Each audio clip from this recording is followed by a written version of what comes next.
Tolee, akkam jirtu kabajamtoota hordoftoota Oromiyaa Education Tube. Har'a immoo qabadhee kanan dhufe maatimaatiksii kutaa 10ffaa boqonnaa tokkoffaadhaa kaaseeti jechuudha. Hamma xumuraatti akka nu wajjin taatan gamanumaan isin affeerra. Wanta isin hin galle immoo Telegram channel irratti Oromiyaa Education Tube irratti akka na gaafattan isiniin jira. Akkasumas immoo isin chaanaalii kanaa fi haaraa dhayina taatan subscribe gochuudhaan maatii chaanaalii keenyaa ta'a. Akkasumas hiriyoonni keessan akka fayyadamaniif sheerii gochuu fi hin dagatinaa isiniin jechuu barbaada. Akkuma beekamu kitaabni kun kitaaba haaraadha. Isa dhiyeenya maxxanfamedha jechuudha. Boqonnaa 6 waliin ilaalla. Kitaabni keessan boqonnaa 6 qaba. Boqonnaa 6 nu wajjin kan ilaallu ta'a jechuudha. Kanaan dura boqonnaan tokkoffaan kan kutaa 10 unit 1 isaa polynomial fraction ture. Garuu amma relation and fraction itti deebi'e jechuudha. Haa ta'u garuu maalumaafuu gaariidha. Istii barumsa keenya sararaatti dabala. Unit 1 relation and fraction.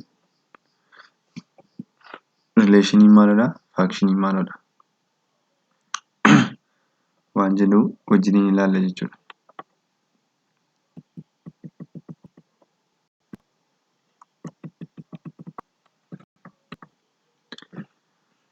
Asirraa akkuma argitanii relation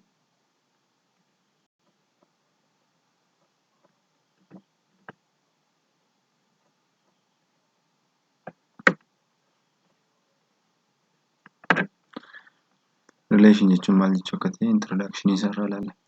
In order to continue our study of fraction, we'll introduce the more general idea of the relation. Utuu gara fraactionii qorannoo isaatti yookiin dubbisuu isaatti hin darbinii yaada waliigalaa waa'ee relationii baruu qabna, waa'ee hariiroo baruu qabna jechuudha. Relationii jechuun afaan Oromootiin hariiroo sana jennudha.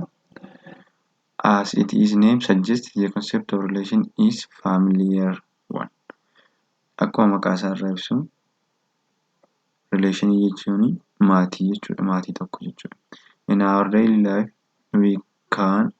we come across many patterns that characterize relation with brother and sister, mother and daughter, father and son, teacher and student, etc. Warreen ammaa kun jireenya guyyaa guyyaa keenya keessatti warreen maal ta'anidha? Warreen nuti hariiroo wajjin uumaa jiraannudha jechuudha. Warreen nuti hariiroo wajjin uumaa jiraannudha jechuudha.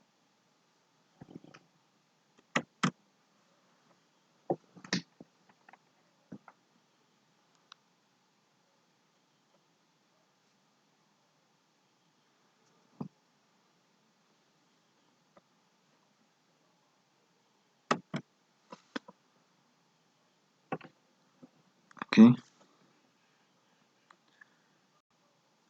In mathematics also, we come across many relations such as number m is greater than number n. Relationii maatii keessattis karaa garaa garaa uumuu ni dandeenya. Lakkoofsi maanii lakkoofsa naarraa hin caala. Line L perpendicular line MT. The concept of relation established in mathematical form. Kun egaa mathematical form yookiin bifa mathematiksiitiin gaafa ibsinu relationiin isaa amma gaditti ilaalle fakkaata jechuudha. The word fraction is introduced by Leibniz 7th century. Maqaa namaatiin kun namicha kanaan introduced ta'e jechuudha yookiin qoratamee himame jechuudha. Fraction is defined as a special type of relation. Fractioniin special type of relation. relation yoo ta'e type relation jechuudha. Special type of relation. In the present unit, we shall discuss Cartesian coordinates condition for relation to be a faction, different type of faction and their properties. Amala isaanii, gosa fakshinii akkasumas hariiroo fakshinii wajjin ni ilaalla jechuudha. 1.1111 revision of pattern. Pattern revise gochuudha. Write the number which come next. Kana lakkoofsota kanatti aanee jiru barreessi jedha. 1, 3, 5, 7, 9, 11 jechuudha inni itti aanu. Asirratti kan galu 11 jechuudha. Itti aanee 13 jechuudha. Maaliif distaansii lama lamaatiin deemaa jira. 1 jedhee 3 jedhee garaagarummaa lamaa gidduu jira. 3 jedhee 5 jedhee garaagarummaa lamaa gidduu jira. 7 jedhee 5 jedhee garaagarummaa lamaatu gidduu jira. Akkuma argitanidha. Inni itti aanee dhufus garaagarummaa lamaatu gidduu jiraachuu qaba jechuudha.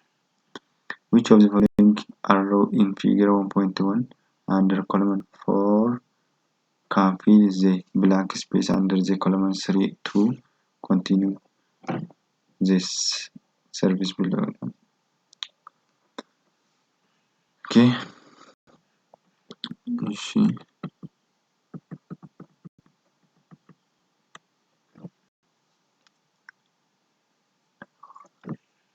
Kana gaafachaa jira.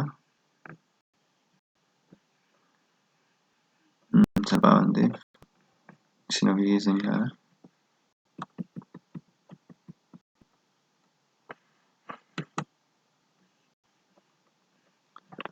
A pattern is regularity in the world, in human-made design, or in abstract ideas. Patternii human-made yookiin kan namni tolchedha jechuudha. As such as elements pattern repeat predictable manner. Patternii kan predict ta'udha yookiin kan tilmaamanii ittiin bira gahanidha jechuudha. Patterns are defined as regularly repeated, requiring form or design, identifying relationship, finding logic to form generalization, and make prediction. Patternii regularly gochuun repeat, requiring form, design kaasuu warreen kana keessatti nu fayyada jechuudha. Patternii kan akka jiranii beektu wanti hundumtuu patternii ni qaba. Example 1. Even number pattern 2, 4, 6, 8 jedhee deema. Garaagarummaa lama lamaa qaban kunis jechuudha. Patternii qaba jechuudha. Odd number pattern lakkoofsota mangoo 1, 3, 5, 7, 9 jedhee itti fufa jechuudha. Arithmetic pattern. The arithmetic pattern also known as algebraic pattern. In an arithmetic pattern,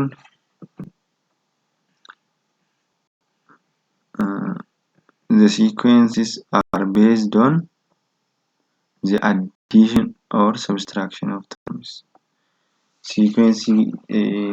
Arithmetic sequence keessatti jedha. Termootatti addition gochuu yookiin subtract irraa gochuudha. Kun kutaa 12ffaa keessadha. Arithmetic sequence jechuudha. Termoota isaanii walirraa hir'isuu, termii tokkoffaa, termii shanaffaa barbaaduu warreen akkasii qaba jechuudha. If 2 or more terms of sequence are given, we can addition or subtraction to find arithmetic pattern. Arithmetic pattern barbaaduu fi termooti isaa baay'ee yennoo kennamanii pattern isaa barbaaduu nu rakkisu jechuudha. Hin dandeenya jechuudha. For example, consider the pattern. Pattern ni kana consider godina. 2 4 6 8 10. Egaa meeqan dabalaara? 2 2 dabalaara. Asirra 12 ta'a. Asirra immoo 16 ta'a jechuudha. Maaliif 2 2 dabalaara waan ta'eef. Pattern ni. Now we need to find the missing term in the pattern. Missing sana barbaaduu dandeenya jechuudha yookiin bakka duwwaa kana irratti bu'uu dandeenya. Here we can use addition process of figure out the missing term in pattern. Iddootti kanatti addition method fayyadamna. Maaliif 2 2 dabalaara waan ta'eef 2tti daana jechuudha termii isa dura jirutti. In the pattern is a rule used is R to add to the previous term to get the next term. Termii isa dura jiru irratti 2 daane termii istaanu arganna jechuudha. First missing term the previous is 10 dha. Previous isaa 10 dha. 10 kana irratti 12 daana. Inni kun next termicha jechuudha. Kanaaf termii itti aanu kana ta'a. Inni itti aanu immoo 16 ta'a. Inni kan biraan geometric pattern dha. The geometric pattern is defined as sequence of a number that are based on the multiplication and the division operation. Geometric pattern immoo kan inni irratti hundaa'u ratio dha jechuudha. Multiplication fi division irratti hundaa'a. Tokkoon yeroo tokkoon baay'isuudha jechuudha. Similarly to the arithmetic pattern, if 2 or more number of the sequence is provided, we can easily find unknown term of pattern using multiplication and division operation. For example, consider the pattern 2 4 8 jechaa deema. Kana maal goona? 2 baay'isna jechuudha. Maaliif 2 baay'isuu 2 meeqa? 4 ta'ee 4 baay'isuu 2 8 8 baay'isuu 2 16 16 baay'isuu 2 32 32 baay'isuu 2 64 akkasitiin deema jechuudha. Geometric pattern geometric fi arithmetic kan adda godhu arithmetikiin termoota isa dura jiran irraa hir'isuu yookiin eda'uudha. Geometrikiin garuu baay'isuu yookiin immoo hiruudha jechuudha.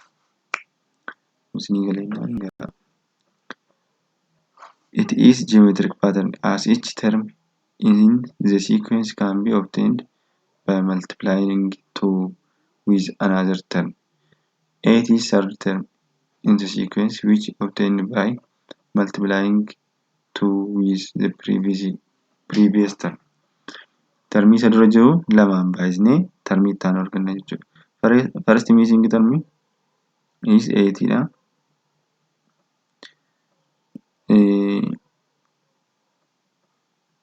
8 baay'isuu 2 16 arganna jechuudha. Itti aanee immoo 32 baay'isuu 2 ta'a. Meeqa ta'a jechuudha? 64 ta'a jechuudha.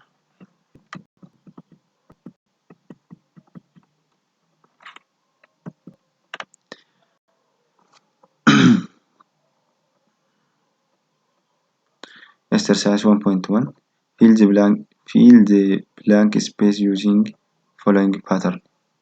Pattern armaan gadii follow gochuutiin bakka duwwaa jiran guuti jedha. Asitti akkuma isin argitan 65 dha.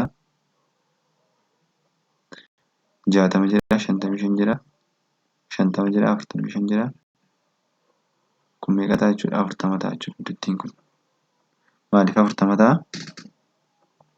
5 qannasaa deemaa jira. Akkuma isin argitanii 65 ture 60 ta'ee 55 50 45 akkasitiin deeme waan ta'eef jechuudha.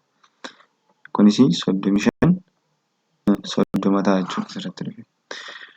Identify the type of pattern for the sequence 4 8 12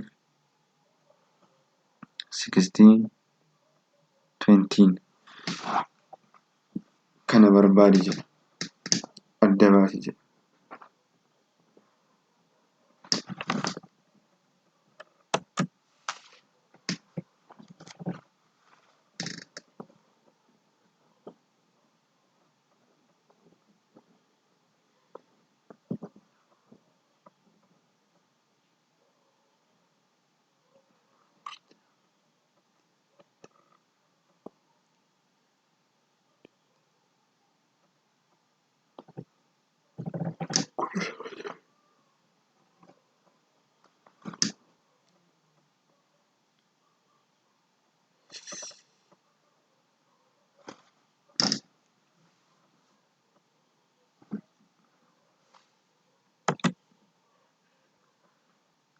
ishii kana akkuma isin argitanii 4, 8, 12, 16, 20 jechaadha. Kana gaafa ilaaltanii 4 4 dabalaa deemaa jechuudha. Paatarniin isaa maalidha? 4 4 dabalaa deemuu isaati. Itti aanee 24, 28, 32 jedhee itti fufaa jechuudha. Gaaffii sadaffaa fill the blank space using the following pattern. Bakka duwwaa armaan gadii kana guutii paatarnii jiru hordofiidha. 15, 22, 29, 36, 43. Kun immoo meeqaan dabalaa deemaa jira? 7 7 dabalaa deemaa jira jechuudha. Kanaaf inni itti aanu meeqa ta'a? Bakka duwwaan kuni 50 ta'a jechuudha. Asii immoo meeqa ta'a? 92 ta'a jechuudha. Termii masa dura jiru irratti 7 dabalaa jechuudha. 85 irratti 7, 92, 43 irratti 7, 50 jechuudha. Haala kanaan hojjechuun ni danda'ama. Okay. 1.1.2 Cartesian coordinate system in 2 dimension. Dimensionii lama kan qabu jechuudha. X, Y. Cartesian coordinate system is 2 dimension. Also called rectangular coordinate system. Cartesian coordinate system jechuun gabatee makana jechuudha. Kanuma fayyasa jechuudha. XY plane jechuudha yookiin gatii X fi gatii Y kaasne isanii laayinii irratti kaasnu jechuudha. Kanuma fayyasa jechuudha. Cartesian coordinate plane system ni jedhamu kanadha jechuudha. Is defined by order pair of perpendicular line or axis. Kuni kan inni ittiin define ta'u maalidha? Order pair qabaachuu isaatiin jechuudha. Order pair of perpendicular line.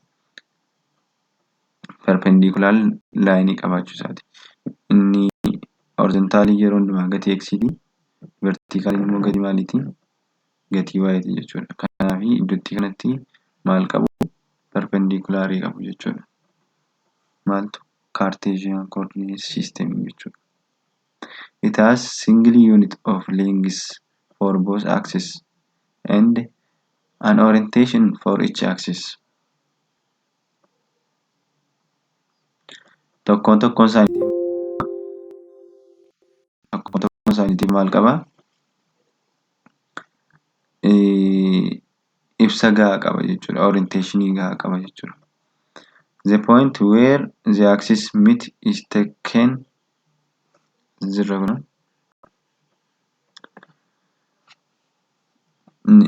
as the origin for both and used as turning point for each axis into number line.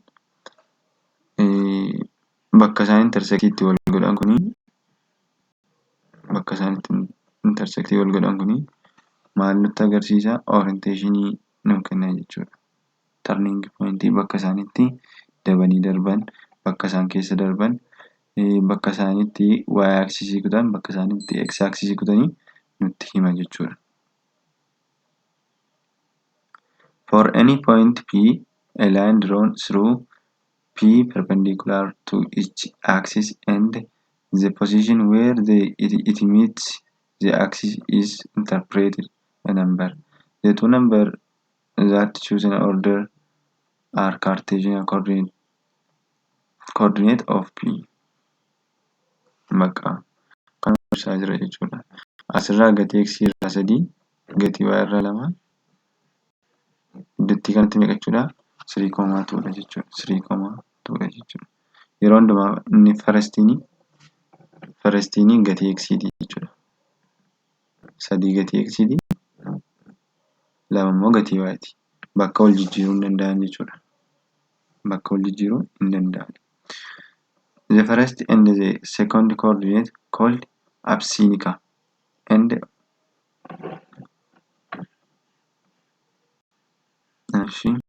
Absinica and the coordinate of P respectively. First maal jedhama? Absinica jedhama. Second immoo maal jedhama? Ordinate of P jedhama jechuudha. First Absinica gaafa jedhamu, second coordinate immoo maal jedhama? Ordinate jedhama jechuudha. And the point where the axis meet is called origin of the coordinate system.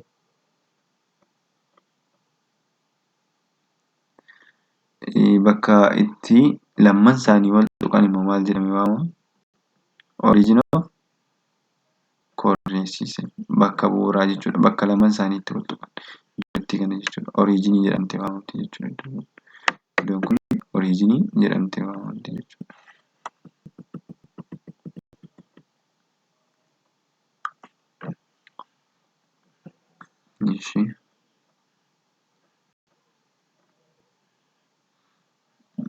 The coordinates are usually written as two numbers in parentheses in that order separated by commas as 3,2 akkuma gubbaatti agarre akkuma kanatti jechuudha. 3 gaafa barreessinu koomaatiin adda baafna. 2 gaafa barreessinu ammatuutti cimna jechuudha. Ammatuutti qabnee turre. Kun maal mul'isa egaa? X yeroo hundumaa isa jalqabaati, y immoo yeroo hundumaa isa lammaffaa akka inni ta'e duukaa qabachuun sinirra jira jechuudha. Originiin kun immoo meeqadha? Originiin kun immoo kan inni mul'isu 0,0 dha. X irraa 0, y irraa 0 jechuudha. Thus the origin as 0,0 the point positive axis which is 1 unit away from the origin of the coordinate 1,0 and 0,1. Unity tokko irraa fagaatu 1,0 fi 0,1. In mathematics, physics and engineering, the first axis usually depicted as horizontal and oriented to the right. Mathematics engineering physics keessatti maal jedha? Oriented dha jechuudha. Bakka odeeffannoo gaafa kennu. The second axis vertical and oriented upward.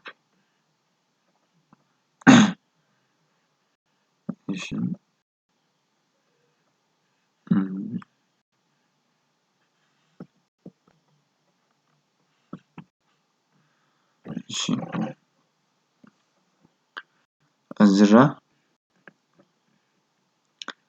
the letter X and Y or X, Y, X and Y. The axis may then referred as and axis. The choices of letter come from the original conversation of which is use letter alphabet.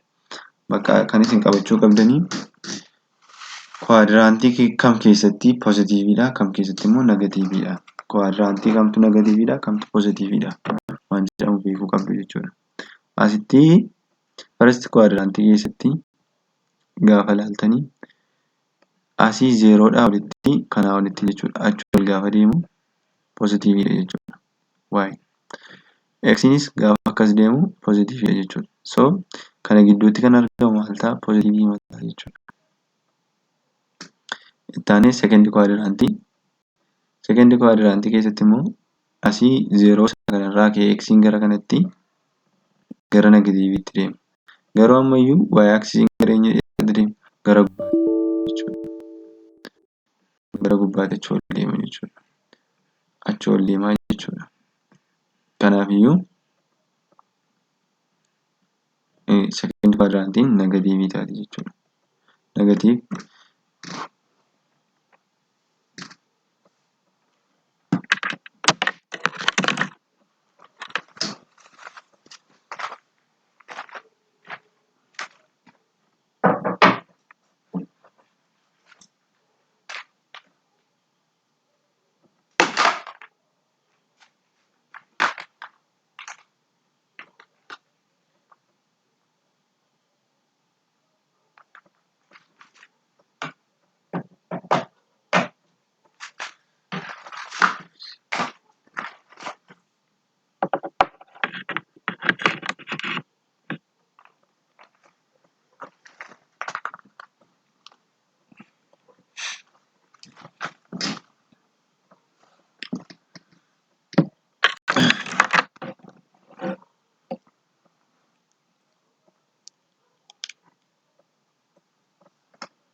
hojjechaa jirru jechuudha. Sekendi kwaadirantiin maalidha? Gatiin x yeroo hundumaa negatiiviidha. Maaliif negatiivii kanarra argama waan ta'eef. Gatiin y immoo maalidha? Pozitiiviidha jechuudha. Yeroo hundumaa pozitiiviidha jechuudha. Sardi kwaadirantiitti gaafa dhufnu sardi kwaadirantiin immoo kanaas qabata. Kana keessa qabata. Kanaafi zeeroo kanaa achitti x aaksisiin maalidha? Negatiiviidha jechuudha kanaasitti. Gara kanatti jechuudha. Asiinis irra gadii kana y aaksisiin immoo maalidha? Negatiiviidha jechuudha. Kanaaf sardi kwaadirantiin immoo lammansaayyuu negatiiviidha jechuudha. Sekendi kwaadirantiin maalidha jenne? Gatiin x negatiivii, gatiin y immoo pozitiivii jenna. Gaafas dhuftan immoo foorzi kwaadirantii keessa jechuudha. Gatiin x gaafa ilaaltanii pozitiiviidha jechuudha kanachi. Gara kanatti kan deemu pozitiiviidha jechuudha. Garuu gara kanatti asii gadi kan deemu asitti gadi kan deemu negatiiviidha. Kanaaf gatiin x pozitiivii, gatiin y immoo negatiivii ta'a foorzi kwaadirantii keessatti. Foorzi kwaadirantii keessatti gatiin x pozitiivii, gatiin y immoo negatiivii ta'a jechuudha. Negatiivii ta'a jechuudha. Kana keessaa kanuma qabattanii naannoo isin ga'a.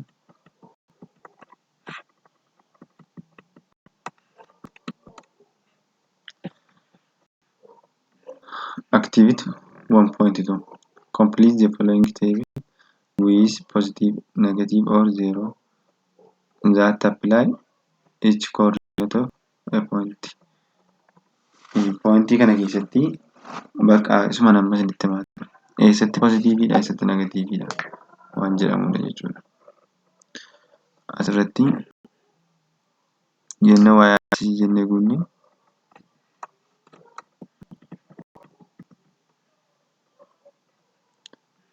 y aaksisii jennee guunne